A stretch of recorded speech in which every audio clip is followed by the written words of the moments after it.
Salut tout le monde, c'est Ice Rainbow et aujourd'hui je vais vous montrer comment faire un bon Altaria stratégique. Ne jouant pas sur PC, avec le logiciel Pokémon Showdown, ou très peu alors, le Altaria ne sera pas aussi bien adapté à un type de jeu sur PC, où tout le monde peut se faire des monstres stratégiques facilement. Commençons tout de suite par parler du Pokémon. Physiquement, il est magnifique, et c'est d'ailleurs la raison principale pour laquelle je l'ai choisi. Parlons maintenant de son potentiel stratégique, qui est très médiocre. Pour arranger ce gros problème, on verra ça plus tard. On peut noter une vitesse correcte, de bonnes défenses, surtout en défense spéciale, des PV moyens et des attaques moyennes.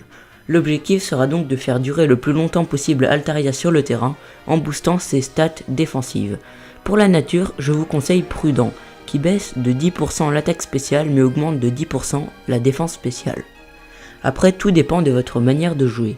Je vais aussi vous montrer parallèlement comment faire un Altaria plus axé vers l'attaque. Parlons maintenant du type du Pokémon. Le type de Altaria Dragon Vol est selon moi assez mauvais, car il subit une faiblesse face au type Dragon, face au type Fée, face au type Roche et a une super faiblesse entre guillemets, ce qui fait que les dégâts sont multipliés par 4 contre le type Glace, face au type Glace excusez-moi, mais il résiste cependant au type Combat, eau, feu, plantes, insectes et est immunisé au type Sol. Donc si vous voulez un Pokémon défensif, je vous conseille la nature Prudent, mais si vous voulez un Altaria plutôt offensif, je vous conseille la nature Rigide qui augmentera de 10% son attaque, mais baissera de 10% son attaque spéciale.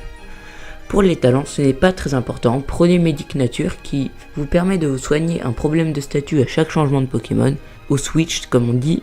Vient ensuite les IV, dans les deux cas, je vous conseille de maximiser tout sauf l'attaque spéciale, qui vous ne sera d'aucune utilité. Les EV ensuite, qui sont très souvent durement acquis par les dresseurs, le nombre total de V étant de 510, je vous conseille pour la version défensive de mettre le maximum de V en PV, c'est-à-dire 252, et 120 en défense et 120 en défense spéciale.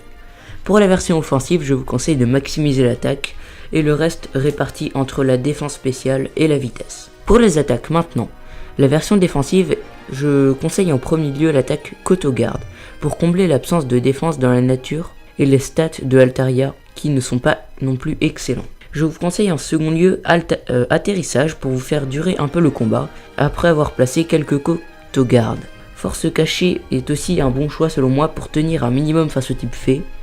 Mais vous pouvez mettre ce que vous voulez à la place comme Piqueur ou Piqué, mais j'ai gardé l'attaque force cachée, vous allez voir pourquoi. Et enfin, je vous conseille Dracogriffe pour frapper un peu sur les Pokémon ennemis quand même. Pour le Altaria offensif, je vous conseille plutôt Picor, Dracogriffe, Danse Draco et Requiem.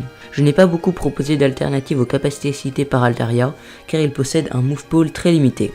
Et c'est ce qui, en partie, en plus de ses statistiques, en fait un Pokémon très peu populaire. Et maintenant, choisissons l'objet. Pour conclure.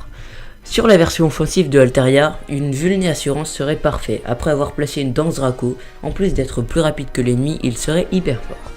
Pour peu qu'il survive à une attaque super efficace.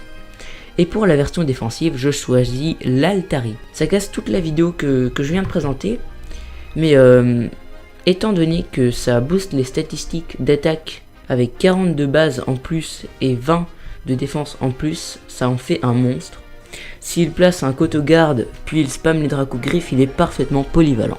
De plus, le fait d'avoir donné à Altaria Force Nature prend tout son sens, car son talent devient peau féerique qui change les attaques de type normal en attaques de type fée et les augmente de 30%. Avec cette méga évolution, Méga Altaria gagne aussi le type fée, immunisé au type dragon, les résistances au type électrique et ténèbres, mais aussi des faiblesses comme les types poison et acier, celles du type fée. Pour Altaria, cette méga évolution est extrêmement bénéfique, il passe de 5 résistances à 7 et perd une super faiblesse. Voyons maintenant les statistiques de Altaria défensif au niveau 50. Au niveau 50, Altaria défensif a les PV à 182, à 90 d'attaque, 124 de défense, 78 d'attaque spéciale, 154 de défense spéciale et 100 de vitesse. Ce qui est plutôt pas mal. Je tiens à dire que j'ai fait exactement tout comme dans la vidéo et que le Pokémon est sur le jeu X et le jeu Pokémon version Y, pardon. Ensuite, voyons les statistiques de Méga Altaria au niveau 50. Il a toujours ses PV à 182, son attaque elle passe à 130, sa défense passe à 144, son attaque spéciale passe à 114, sa défense spéciale à 150 7 et sa vitesse reste à 100. Voilà, c'est tout. Merci à tous d'avoir regardé la vidéo. On se retrouvera un petit peu plus tard. Salut!